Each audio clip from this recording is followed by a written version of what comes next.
नमस्कार दोस्तों, मैं फिर हाजिर हूँ आपके सामने अपने चैनल नई सोच नए सफ़र में एक नए विषय और एक नए एक्सपीरियंस के साथ। जम्मू के क्लिनिक से बात कर रही हूँ, जहाँ पे कि ये डॉक्टर सलमान का क्लिनिक है और यहीं से मेरी लाइफ की एक अच्छी शुरुआत हुई थी। लगभग 7-8 महीने पहले मैं बहुत बीमार हो गई थी और 2 महीने से मैं बहुत परेशान थी। मतलब I was almost bed ridden. बस घर वाले सिर्फ खाना खिलाते थे, उठा के दवाइयाँ देते थे और मैं कुछ भी करने की हालत में नहीं थी। तो मेरे हस्बैंड ने डॉक्टर निशांत भारद्वाज की यूट्यूब वीडियो में देखा। उनका एक्सपीरियंस था कि उनको भी जब वो जम्मू में आए थे तो ऐसी कुछ प्रॉब्लम हो गई थी, गर्दन बहुत जोर जोर से हिलती थी। तो जिनके यहाँ ठहरे थे वो मिस्टर जैन उनको डॉक्टर सलमान के पास लेके गए और उन्हीं का कहना है कि 5-7 या 10 मिनट में ही डॉक्टर साहब ने उनको बिल्कुल ठीक कर दिया और अभी तक काफी महीने हो गए, he is perfectly all right. उनको दोबारा कोई प्रॉब्लम नहीं हुई। तो ये सुनकर सबको इंस्पिरेशन मिली। मुझे बोला गया कि चलिए जम्मू चलना है। तो मुझे पहले तो हेजिटेट हुआ कि मैं दिल्ली से जम्मू क्यों जाऊं, बट उन्होंने बोला कि वो उनके पास गॉड गिफ्टेड कुछ हीलिंग पावर्स भी हैं। वो अपना ट्रीटमेंट तो करते ही हैं, कुछ गॉड गिफ्टेड हीलिंग पावर्स के साथ करते हैं। तो मैंने सोचा शायद मालिक का ये आदेश है, चलिए चलते हैं। मैं पूरे विश्वास के साथ यहाँ पर आई और जब मैं पहले दिन आई तो मुझे 2 लोग अंदर लेकर आ रहे थे और it was very surprise for me कि जब उन्होंने मेरे को बोला कि आप अपना हाथ ऊपर करिए तो मेरा हाथ ऐसे कांप रहा था और उन्होंने मेरे लेफ्ट हैंड में एक बॉटल दी और मैंने जैसे ही उसको पकड़ा ये शेकिंग करना स्टॉप हो गया, बंद हो गया मेरे को। तो मुझे और लगा कि ये कैसे हो गया। मतलब मेरे लिए एक बिल्कुल नया ट्रीटमेंट था और एक नई बात थी। तो मुझे विश्वास जागा और मैंने उस ट्रीटमेंट को कंटिन्यू किया। वरना मैं घर से सोच के आई थी कि मैं ना चली जाऊंगी 2-3 दिन में वापस, लेकिन फिर मैंने इस ट्रीटमेंट को यहाँ पे कंटिन्यू किया और आप बिलीव करिए मैं जब यहाँ से गई थी तो मैं चल कर गई थी और मेरे अपने आप में मेरे में कॉन्फिडेंस लेवल आया था जो कि मैं खो चुकी थी बिल्कुल। तो आज अपनी इस कहानी के साथ मैं आपको मिलवाना चाहती हूँ भगवान स्वरूप डॉक्टर सलमान से, उनके ही क्लिनिक में। का स्वागत है डॉक्टर साहब आपके क्लिनिक में।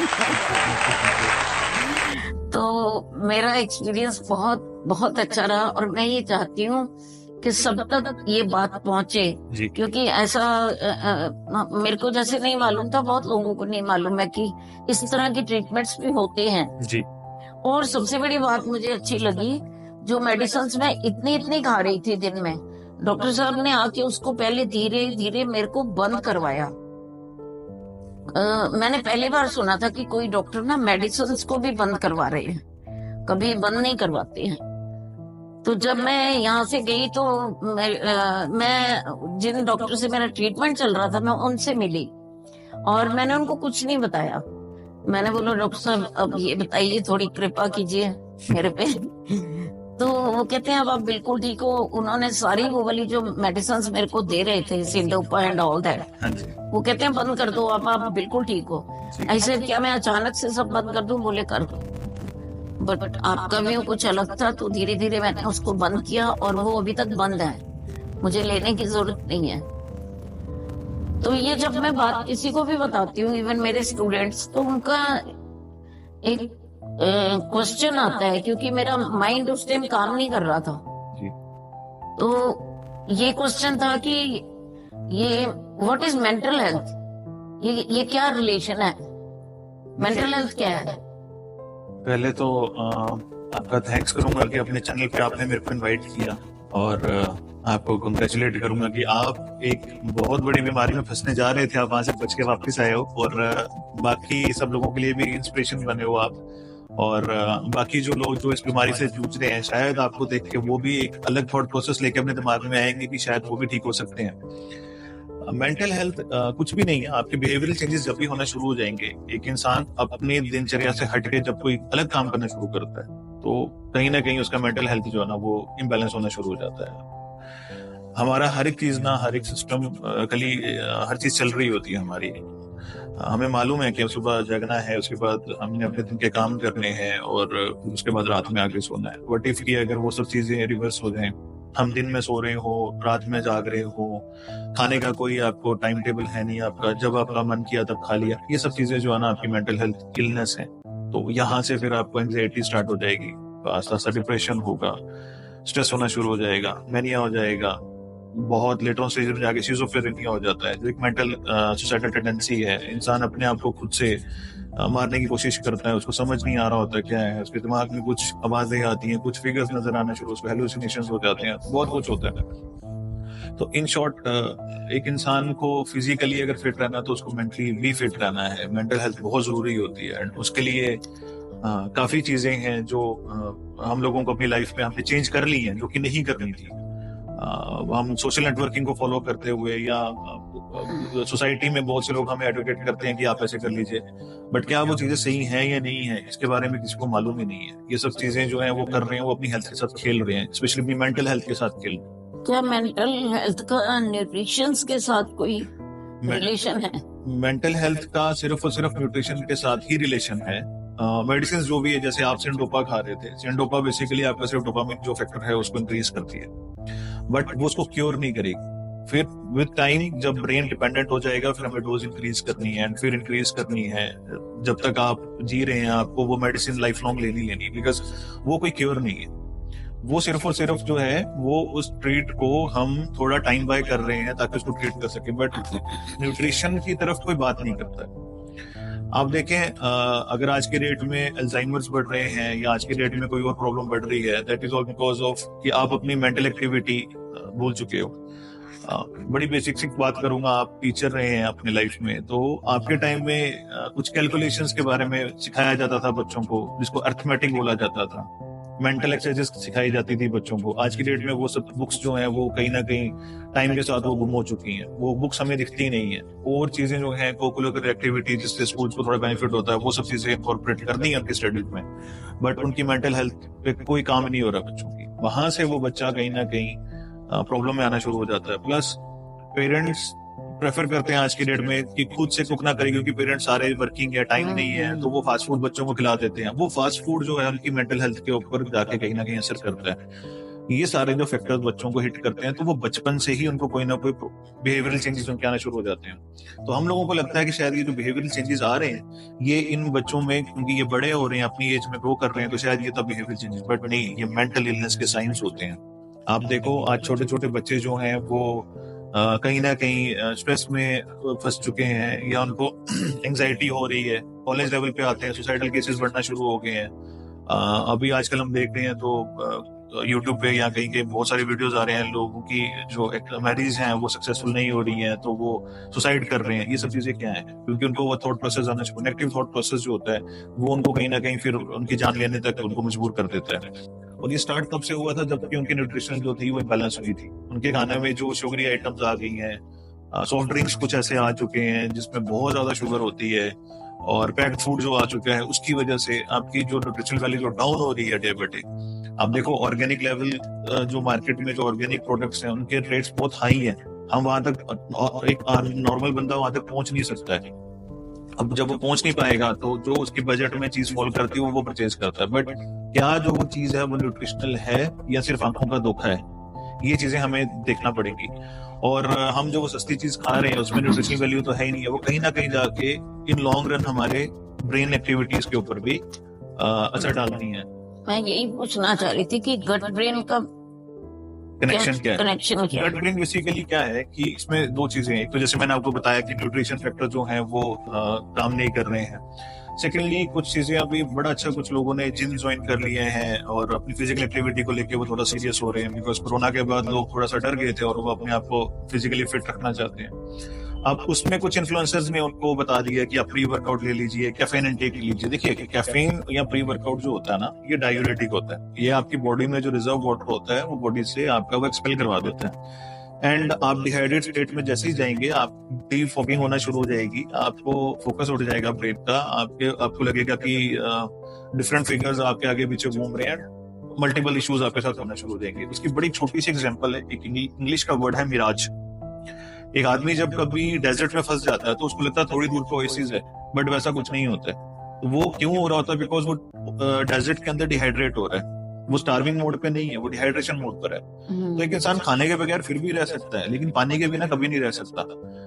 तो तभी हमें बोला गया कि हमारी बॉडी में 80% पानी है और उस 80% का 60% ब्रेन यूज करता है। तो सोचें जब डिहाइड्रेट होगा तो सबसे पहले क्या चीज हिट होगी? ब्रेन हिट होगा। रेस्ट बाकी ऑर्गन्स फिर बाद में हिट होना शुरू होंगे, लेकिन इमीडिएटली जो चीज हिट हो रही है वो ब्रेन है। अब जैसे अब दूसरी चीज जो आपने गट और ब्रेन का कनेक्शन पूछा है, देखिए आजकल लाइफस्टाइल में हम लोगों ने बहुत सारी मॉडिफिकेशंस कर दी हैं। रात के टाइम पर हम लोग जाग रहे हैं, ठीक है, और जब रात को आप जागेंगे तो ऑब्वियसली आपको भूख भी लगेगी, तो भूख लगेगी तो आप रात में खाएंगे तो सुबह लेट उठेंगे, तो सारा स्लीप प्रोसेस जो है ना वो आपका डिस्टर्ब हो गया। तो ब्रेन इस चीज को रेक्टिफाई नहीं कर पा रहा है कि आप कब सो रहे हैं, कब जाग रहे हैं, क्योंकि आपके ब्रेन के पास हर चीज की मेमोरी है। 10 बज रहे हैं तो आपको नींद आने शुरू हो जाएगी, अगर आप रूटीन में 10 बजे सोते हैं तो। बट अगर आप रात में सोते नहीं है तो ब्रेन उस चीज को रेक्टिफाई नहीं कभी कर सकता है। अब जो आप रात में खा रहे हैं, जो आप इतना खा रहे हैं, फिर ब्रेन ऑर्गन्स को मजबूर कर रहा है कि आप एक्स्ट्रा वर्क करिए और उस खाने को डाइजेस्ट करने के लिए। उसमें ज्यादा बॉडी में वेयर एंड टियर होगा, और वेयर एंड टियर ज्यादा होगा तो रिपेयरिंग कम होगी, तो कोई ना कोई ऑर्गन पे इफेक्ट होगा, तो जब कोई ना कोई ऑर्गन पे इफेक्ट होगा अल्टीमेटली आप फिर देख लें क्या हाल होता है कि आपको फिर एक डॉक्टर से दूसरे डॉक्टर के पास, दूसरे से तीसरे के पास, तीसरे से चौथे के पास, बस आप फिर उसके बाद आप सीरीज में घूमते रहते हैं एंड आपको आपकी प्रॉब्लम का सोल्यूशन नहीं मिलता है। नेचुरली फिर इन चीजों से डिप्रेशन होता है जी, बहुत तो कुछ। क्या जो डिप्रेशन के पेशेंट्स हैं उनको मीठा खाने का ज्यादा जी दिल करता है? हाँ जी, डिप्रेशन के पेशेंट्स या मेंटल इलनेस कितने पेशेंट्स होते हैं ना, उनको एक्स्ट्रा फ्यूल चाहिए। एक्स्ट्रा फ्यूल उनको चाहिए ताकि वो अपनी बॉडी को जो है कमांड दे सके, क्योंकि ब्रेन खुद तो काम करता नहीं है, उसको तो सारा काम आपकी बॉडी से करवाना है, मसल्स से काम करवाना है, तो मसल्स को फ्यूल चाहिए बर्न करने के लिए। तो फ्यूल कैलोरी का इंटेक जब ज्यादा होगा, शुगरी आइटम में बहुत हाई कैलोरीज होती हैं, तो वो कैलोरी जैसे आपकी बॉडी को मिलती है तो आपकी बॉडी को एक किक लगती है, आपको लगता है आप थोड़ा एनर्जेटिक हो गए हैं और आप काम करने के लिए आप रेडी हैं, तो शुगरी आइटम्स तभी। अच्छा, सेकेंडली ब्रेन को एक बड़ी एसेंशियल चीज है जिसके ऊपर हम कभी बात नहीं करते हैं, और मैंने आपके साथ भी वही चीज यूज करी थी, दैट इज मैग्नीशियम। आपके हाथ में जो मैंने बोतल दी थी वो मैग्नीशियम बोतल थी, और ब्रेन को सबसे ज्यादा जरूरी चीज जो चाहिए दैट इज मैग्नीशियम। इवन कभी जब कोई एक्सीडेंट होता है और ब्रेन सर्जरीज होती हैं तो उसमें सबसे पहले मैग्नीशियम जो है वो इन्फ्यूज किया जाता है बॉडी में। तो मैग्नीशियम का बड़ा की रोल है ब्रेन की हेल्थ के लिए, बट आज की डेट में मैग्नीशियम से कोई बात नहीं करता है। और जब आप शुगरी आइटम लेते हैं तो आपकी बॉडी से जो मैग्नीशियम है वो डिप्लीट होना शुरू हो जाता है। एक रीजन वो भी है क्योंकि वेस्टर्न वर्ल्ड में आप देखिए उनका जितना भी खाना है उसमें मीठा बहुत ज्यादा है, या तो नॉनवेज है या मीठा है, और उस मीठे की वजह से उन लोगों को ज्यादा प्रॉब्लम होती है, अल्जाइमर्स की, पार्किंसन की। हम लोगों की यहाँ पे ये प्रॉब्लम इतनी नहीं थी, बट अभी कुछ सालों से ये प्रॉब्लम बढ़ रही है जब से हमने मीठा ज्यादा कंज्यूम करना शुरू कर दिया है। हमने रात में काम करना शुरू कर दिया है, तब से ज्यादा हो गया है। जब से हमारा लाइफस्टाइल मॉडिफाई हो गया ना, ये बीमारियों ने हमें जकड़ लिया। तो इसलिए मीठा जितना कम हो सके ना उतना कम मीठा खाना है। स्पेशली आपका जो रिफाइंड शुगर है, आप उसको अगर छोड़ ही देंगे तो बहुत अच्छा है। तो ज्यादातर ये लाइफस्टाइल डिजीजेस हैं जी, ये मॉडिफाइड लाइफस्टाइल जो है ना, ये हमें डिजीजेस की तरफ ट्रैक करके लेके गया। आप आज भी देखिए जो लोग, जैसे मैं ईस्ट इंडिया की तरफ बात करूंगा, मिजोरम, सिक्किम, मणिपाल, जो सेट के लोग हैं, आज भी वो क्लोज टू नेचर है, और उनका जो इलनेस रेट है बहुत कम है as compare to North India या वेस्ट इंडिया, क्योंकि यहाँ पर मीठे की कंजप्शन बहुत है। साउथ में भी इतना मीठा जो है वो यूज नहीं किया जाता है, कुछ एक चीजें होंगी, बट नॉर्थ में और वेस्ट इंडिया में बहुत ज्यादा जो है मीठे का यूज होता है। तो सबसे ज्यादा जो डिजीज का रेट है ना, ये यहाँ पर आपको बहुत ज्यादा मिलेगा। जहां पर आप नेचर के साथ साथ रहते हैं और अपने ओरिजिनल लाइफस्टाइल, जो आपका एंसेस्ट्रल लाइफस्टाइल था, उसको अडॉप्ट करके आज भी रखा, उसको आज भी आपने जिंदा रखा है, वहां के लोग बीमार बहुत कम होते हैं। वर्कआउट उनका बहुत ज्यादा था। उसमें भी कुछ छेड़छाड़ हो चुकी है। मेहनत लोग आज भी कर रहे हैं in the form of gym, लोग वहां पर जाके कसरत नॉट करते जिम। हैं। जैसे हमने सुना था कि अगर आप एक किसान सुबह ना देसी घी खा के और धूप में जाके खूब काम करता है तो वो उसकी बॉडी में एब्जॉर्ब होता है, क्या ये ठीक है? हाँ जी, उसे उसको एक बट ताकत प्रोवाइडेड कि आज की डेट में देसी घी रहा कहाँ। हाँ वो चीज प्योरनेस, देखिए आप कोई भी चीज जो है, अभी कोई फैक्ट्री से अगर कोई प्रोडक्ट निकलता है, कोई फाइन आइटम निकलती है, तो सबसे पहले देखा जाता है उसका रॉ मटेरियल क्या था। आपने कोई भी काम करना, आपको रॉ मटेरियल अच्छा चाहिए। आप अगर देखें कि कुछ सुपरमार्केट्स में, मेट्रोपोलिस सिटीज में जो सुपरमार्केट्स है, वहां पर एक सेक्शन ऑर्गेनिक होता है और एक इनऑर्गेनिक है। तो क्या है वो ऑर्गेनिक?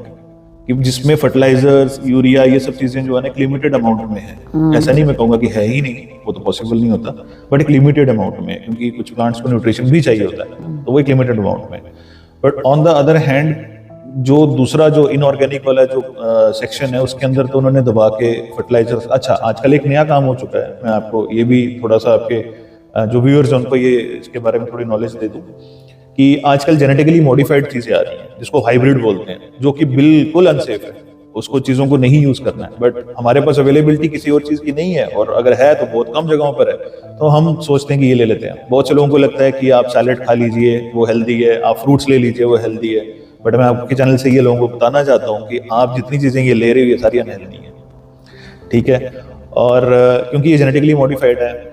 कभी आपने कभी किसी विलेज में विजिट किया हो या कभी किसी ग्रोअर के पास आप जाएं, तो एक पेड़ के ऊपर ना कभी भी एक जैसे फल नहीं होते, या एक टेस्ट के फल नहीं होते हैं। कुछ फल बड़े होते हैं, कुछ छोटे होते हैं, कुछ कलर में बहुत ब्राइट होते हैं, कुछ डल होते हैं। तो हर जगह पर आप देखो, जितनी भी आज मार्केट्स में जाओगे आपको यूनिफॉर्मिटी दिखेगी, साइज, कलर, स्मेल, टेस्ट, हर चीज में ना वो यूनिफॉर्मिटी है। वो all because of gene modification. आपको, आप किसी भी ठेले पे चले जाएं, किसी आप उस पे जाएं, तो मार्केट में जाएं, तो जो वेंडर होगा वो आपको बोलेगा जी आप कोई भी ले जाओ, सारे मीठे हैं। उसको कैसे मालूम है कि मीठे हैं? बिकॉज उसको ये चीज पता है ये जेनेटिकली मॉडिफाइड प्लांट है। इसका जो स्वीटनेस वाला जीन था वो उन्होंने मॉडिफाई किया साइंटिस्ट ने। देखिए यूरोपियन कंट्रीज में ना ये सब चीजें बैंड है, आप वहां पर ये सब चीजें नहीं कर सकते हैं। कुछ कंट्रीज में डेथ पेनल्टी तक भी है, लेकिन इंडिया में इस चीज पे कोई ध्यान नहीं दे रहा है। और ये चीजें ना हमें डे टू डे लाइफ में ना थोड़ा करके मार रही हैं, और इसकी वजह से हम लोग जो थोड़ा बिमार होते जा रहे हैं ना, हम लोग अपनी तरफ से अच्छे काम कर रहे हैं, हम सोच रहे हैं हम हेल्दी चीजें खा रहे हैं, बट ये कंप्लीटली अनहेल्दी है। तो जैसे आपने कहा कि हाँ किसान जाता था, किसान की डाइट जो थी ना टाइम पर थी, बट लिमिटेड डाइट थी। जो वो खाता था ना बस वो अच्छे लेवल से खाता था, मतलब पेट भर के खाता था, वो मल्टीपल चीजें नहीं खाता था। अगर वो प्याज और एक रोटी खाएगा तो वो रोटी और प्याज ही खाएगा, उसके साथ कोई बहुत सारा लेविशिंग फूड नहीं खाएगा। तो ये चीजें हमें समझनी पड़ेगी। अपने पेट को, अपने गट को हम जितना अच्छा खाना देंगे ना, उसका न्यूट्रिशन उतना ही ज्यादा हमें रिटर्न मिलेगा। तो गट और ब्रेन का यही है। अभी एक डिजीज होती है जिसको बोला जाता है IBS। उस डिजीज में पर्टिकुलरली ये होता है कि आप जब किसी डॉक्टर के पास विजिट करते हैं तो आपको ये बोला जाता है कि आपका जो गट है वो इन्फ्लेम्ड हो गया है, आपकी बाउल मूवमेंट डिस्टर्ब हो गया बिकॉज ऑफ स्ट्रेस। अच्छा, वो स्ट्रेस क्या है वो किसी को मालूम नहीं है। बहुत से लोग कहते हैं हमें तो कोई स्ट्रेस नहीं है, लेकिन उनको तब भी बोला जाता है कि नहीं, ये इंटरनली कोई स्ट्रेस होता है जिसकी वजह से आपकी गट मूवमेंट जो है वो कहीं ना कहीं लॉस्ट हो रही है। अब वो गट मूवमेंट क्यों लॉस्ट हो रही है? बिकॉज वो डेफिशिएंसीज है, वो न्यूट्रिशन प्रॉपर बॉडी को नहीं मिला हुआ।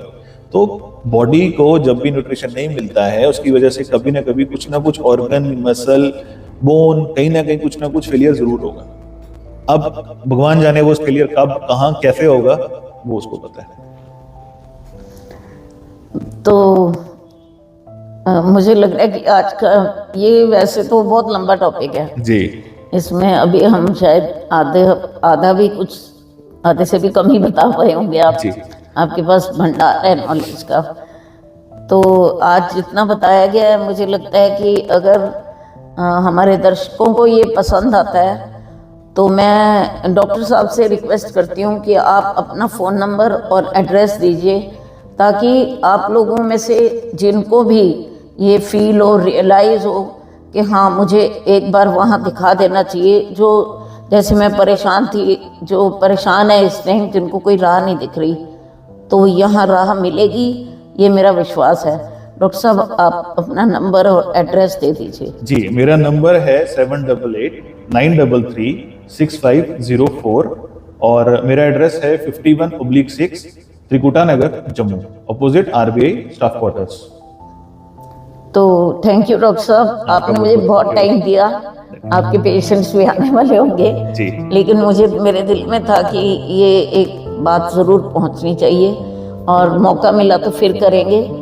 और मैं जिस नई पेशेंट को लेके आई हूँ उनके एक्सपीरियंस भी आपके साथ फिर दोबारा से शेयर करेंगे। Thank you so much. Thank you ji, thank you. नमस्कार दर्शकों, फिर मिलेंगे एक नए मुद्दे के साथ। Good bye.